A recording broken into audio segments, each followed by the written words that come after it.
Live with studios in Midland and Odessa, you're watching CBS7 First Alert News at 9 on the CW West Texas. A student come through, and I've lived here long enough to see this, come through as a third grader and now be a professor.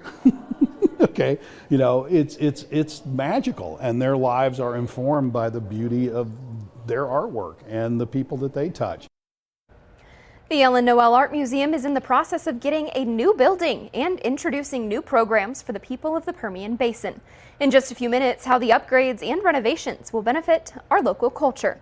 Thanks for joining us for CBS7 News on the CW, and thanks to those of you joining us live on the CBS7 YouTube. I'm Lauren Munt, and we start tonight with a look at a truck that caught on fire earlier today just before 4 o'clock. It happened at Highway 191 and FM 1788. According to the Midland Fire Department, the cause of the fire was electrical, and luckily, nobody was hurt. We're tracking crime in Big Spring, where police say the black man wearing the backpack stole items from a Family Dollar on Gregg Street on July 3rd. He says he assaulted and injured the store manager when he was confronted, and he damaged the phone to stop them from calling 911. Anyone with information is encouraged to call Crime Stoppers at 432-263-8477. Or you can leave a tip online or on their app. We've got a traffic alert for you now in Midland with the new bridges on Interstate 20 that will open up this weekend. TxDOT says that the bridges running over Midkiff and Cotton Flat are complete. Interstate traffic will begin passing over those bridges this Saturday, July 13th. The roads under the bridges will reopen soon as well.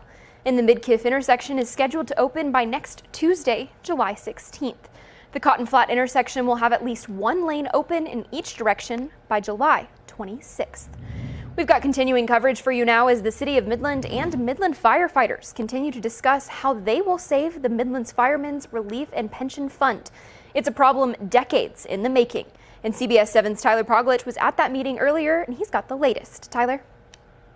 I think today made it clear that this is a critically important decision and a critically important solution for our fire pension fund moving forward. The Midland Firemen's Relief and Pension Fund sits at a $109 million deficit. Last month, during a special city council meeting, the City of Midland addressed the fund's deficit after receiving a report from Rudd and Wisdom analyzing the city's compliance with fund laws. At the special city council meeting last month, Midland City Council members and Midland Fire Department personnel attended a presentation by Foster & Foster, the city's higher actuarial firm, to review and compare the reports. Now, 3 weeks later, Midland firefighters spoke on how the city should fix these issues. The association brought up Midland firefighters to the council meeting today to just discuss where we're at with our pension fund. This has been ongoing for many years. Over the last 20 years, there have been 35 recommendations made by actuaries for plan changes. Over the last 20 years, only 3 of those have been undertaken over time.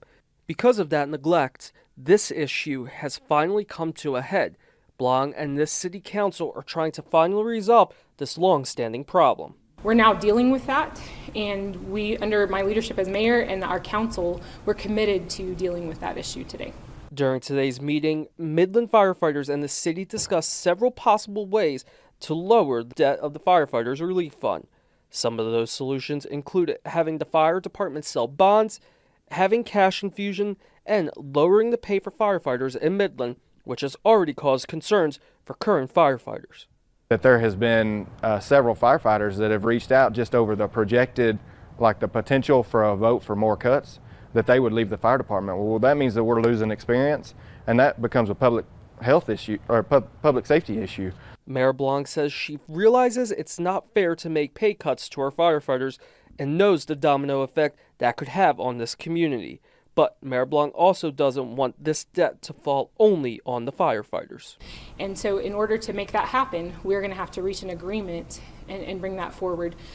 Whether that comes from fund balance, or it comes from taxes, or it comes from a bond, I think that is yet to be decided.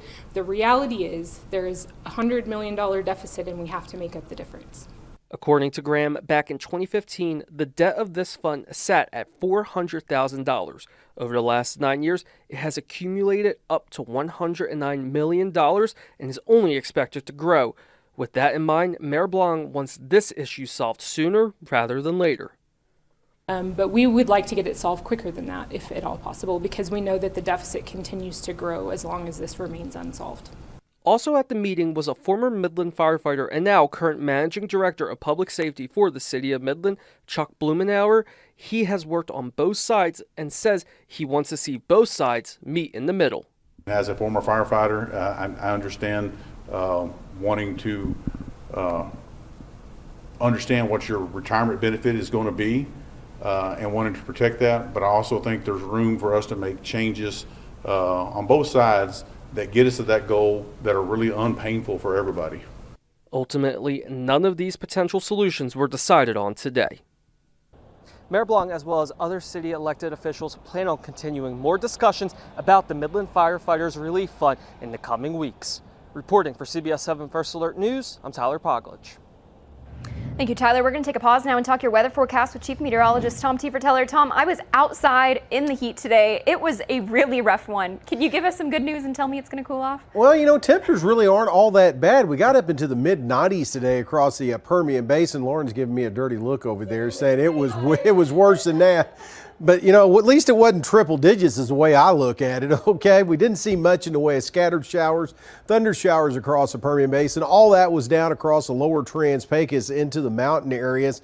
We saw some of that activity. Seen a little bit more across portions of New Mexico, but it will, I think, fizzle out before it gets to our neck of the woods. Now, this 88, don't go by that or Odessa. They had a lot of communications issues today. It was 95 over at Midland Air Park and Big Spring. So about the mid-90s is where we topped out at this afternoon. So again, a lot of these high temperatures didn't really reflect what happened this afternoon. Now current temperatures, still a lot of outages out there, but still the upper 80s right across the Permian Basin to the low 90s in a few spots at the present time, as humidity levels have stabilized some across the area, a little higher where we saw the earlier rains, and we're not seeing too much in the way of wind this evening.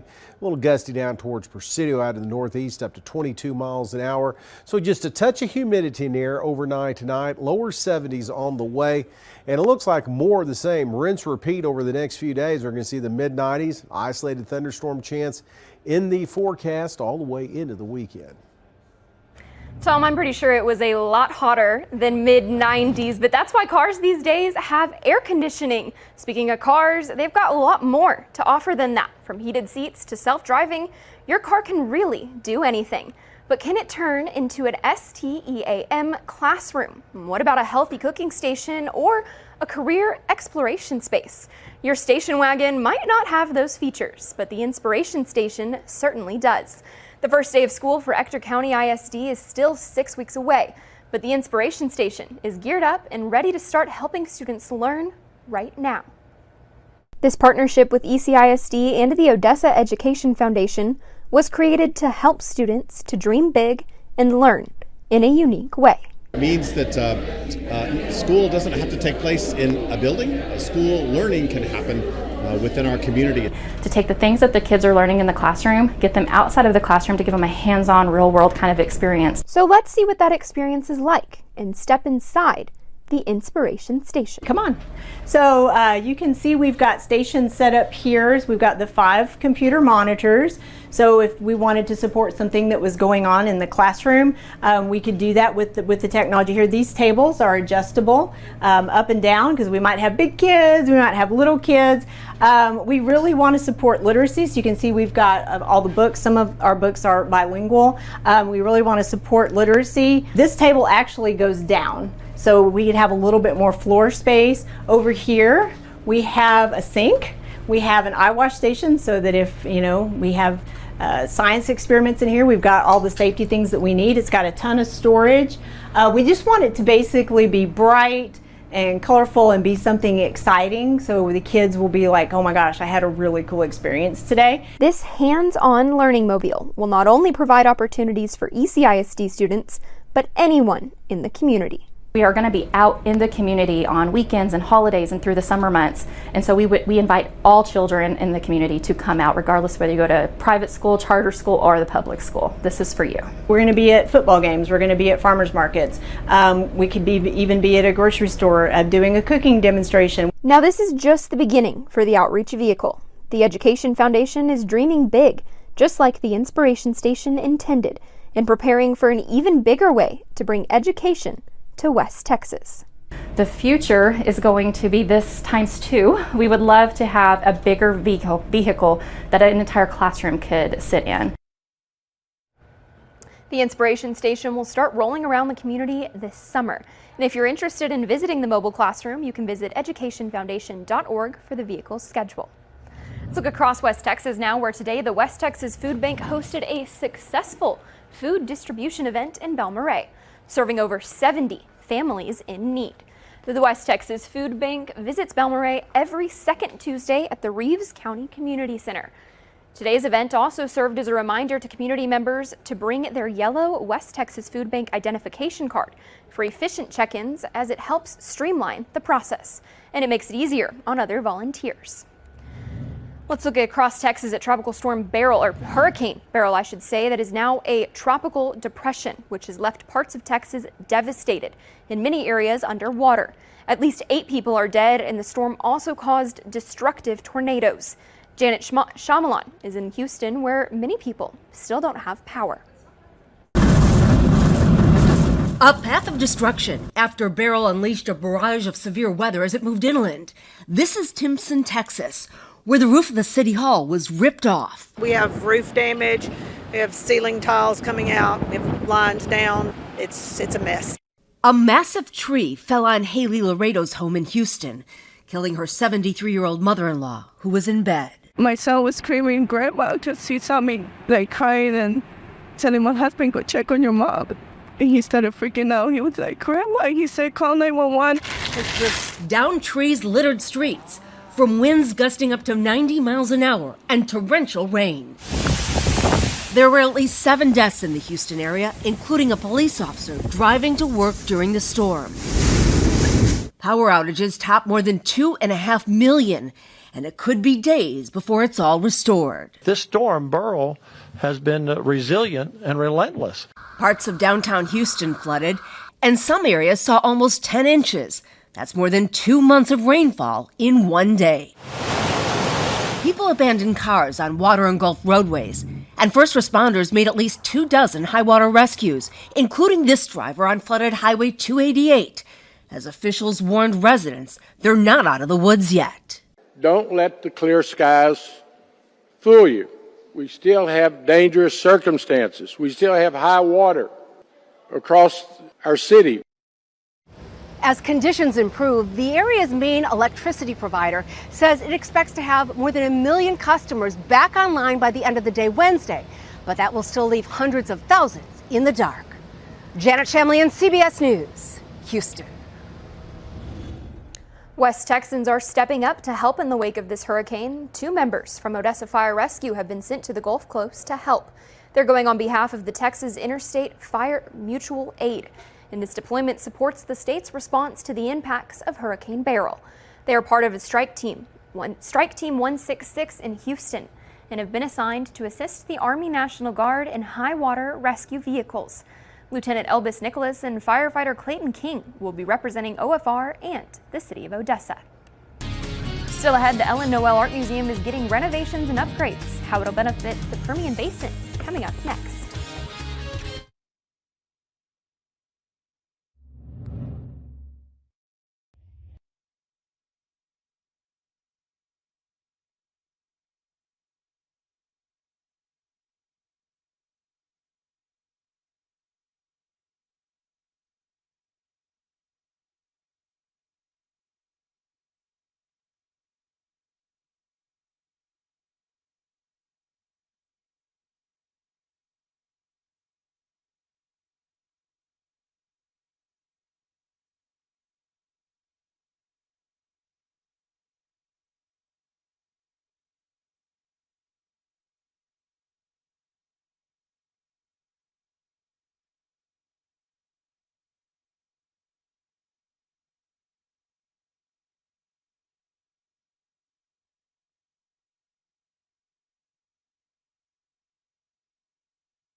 The Ellen Noel Art Museum is going through a major repurposing and expansion. Today, the museum hosted an event where the community supporters gathered to learn how the museum's renovation will benefit the community. The impact of art education goes far beyond the classroom, and studies show that students engaged in fine arts programs that have a 90% graduation rate, significantly higher than their peers. The museum's influence extends to inspiring creativity and innovation. Additionally, the museum plays a transformative role in the academic and personal developments of students. That spark of creativity that can ignite in someone's mind the ability to do that in the future again, maybe in an artistic area, maybe in medicine, maybe in technology, maybe in some completely different area, but it's that initial exposure to that energy and vibrancy of creativity that can ultimately change people's lives. As the Art Museum works towards their goal of completion in 2025, they were proud to announce that the overall 18% progress made so far. We'll continue to keep you updated as the renovations continue. Well, we are going to be looking at more of the same as temperatures stay a little on the hot side, but out of triple digits. We'll talk about that. Peek at the weekend, too. Get you ready for that coming up next.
Now, from the CBS7 First Alert Weather Center, here's Chief Meteorologist Tom Tiefertiller. Well, taking a look at the satellite and radar view this evening, still have some thunderstorms moving across eastern portions of New Mexico. Now, some of that may trickle down into southeast New Mexico towards the early morning hours, but I think for the most part, we're seeing a lot of things wind down with the sun setting out there and the loss of daytime heating. You can see that on our live iCam in Fort Stockton. There's a few of the clouds in the distance, but that's really about it. As temperatures, well, we're not getting all the reporting stations out there, but mainly into the mid to upper 80s out there now here at 9 o'clock, 80 degrees in Alpine and Fort Davis. It's still hanging on to a 93, a little hot spot there in and around the city of Pecos. As we take a look at what's going on with the weather makers right now, we are seeing that we're kind of in between big trough and a tropical depression there named Beryl moving in around Chicago into the Great Lakes, and we're caught in between that and this high pressure back off the southwest U.S. Now this is going to creep a little bit closer to us, and as it does, it's going to warm things up just a little bit across the area, but we still have this northwesterly flow, so we are watching stuff developing across Colorado and New Mexico and see if it makes a run at West Texas. There's what we're talking about here over towards Clovis, Portales, dealing with some thunderstorms right now, moving off to the south and southeast. We'll see what trickles in towards morning. I bet not too much out there because, again, we are losing the sun at the present time. High temperatures today, again, I want to say about 94 is what we topped out at the Middle National Air and Spaceport, because that temperature sensor has been transmitting data off and on all day, and that was the last report, was 88 degrees. A lot of the state really warming up in the wake of Tropical Storm Beryl, or Hurricane Beryl, I should say, into the mid to upper 90s across the eastern half of the state, and 99 out towards El Paso. Taking a look at the futurecast, showing that, again, not too much coming out of the stuff out of New Mexico towards the morning hours. And then tomorrow afternoon, isolated stuff again across the Guadalupes, maybe down into the mountain areas. They may see one or two showers, thunder showers, try to trickle in across the Permian Basin. That's why we're keeping about a 20% chance in the forecast for tomorrow. Don't think we'll see anything tonight, but the daytime heating, though, may see a few thunderstorms pop up tomorrow afternoon across really all of West Texas and the southeast of Mexico, and that's keeping that rain chance, slight ones at best, for the rest of the week and into the weekend, as temperatures stay pretty static and into the mid to low 90s all the way through your weekend. Still ahead, world leaders are in Washington for the 75th NATO summit. How the Biden administration is focusing on the summit following the president's poor debate performance. That's up next.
President Joe Biden is looking to turn the page from his debate performance with the kickoff of the NATO summit. It's getting underway in Washington, D.C., but some are still questioning whether or not he should stay in the race or drop out. Meanwhile, former President Donald Trump appears close to naming his vice presidential candidate. Skylar Henry has more details from the White House. President Biden is hosting the NATO summit in Washington, D.C., and even the world leaders in town for the event are facing questions about the president's health. Mr. Prime Minister, do you have any concerns about Biden's age or mental acuity? Good to see everyone here this morning. Looking forward to a great meeting with this distinguished group of senators. The president will try to shift focus away from his debate performance and back onto global concerns, such as the war in Ukraine. As we have said, that Ukraine's future is in NATO. Here at home, the president appears to have done enough to stop most members of his own party from calling for him to step aside and let another Democrat take over and take on former President Trump. I think at this point it is, it's a foregone conclusion. The president's going to run and we're going to support him. Former President Trump, who hasn't appeared in public since the day after the debate, told Fox News' Hannity that he too thinks Biden will stay in the race. It looks to me like he may very well stay in. He's got an ego and he doesn't want to quit. Trump is reportedly close to naming a running mate with North Dakota Governor Doug Burgum, Florida Senator Marco Rubio, and Ohio Senator J.D. Vance, the apparent leading candidates. He will likely announce his pick before next week's Republican National Convention in Milwaukee. Skyler Henry, CBS News, the White House.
All right, Tom, before we go, take a look at this. The San Diego Zoo is showing off its newest arrivals. These are two giant pandas who arrived in California in late June. This is Yun Xuan. He's nearly 5 years old, and he was born to a mother who originally came from the San Diego Zoo. The zoo says he enjoys exploring and climbing trees. Xin Bao is a nearly 4-year-old female, and she enjoys sunbathing and eating her favorite foods, including fresh bamboo and a traditional Chinese bun known as panda bread. Yun Xuan and Xin Bao are on loan from China and were sent to the U.S. as a sign of friendship. Oh, I wonder if they'll have some little pandas here. Oh, they might. Thanks for joining us for CBS 7 News at 9 on the CW. We've got more news coming up tonight at 10.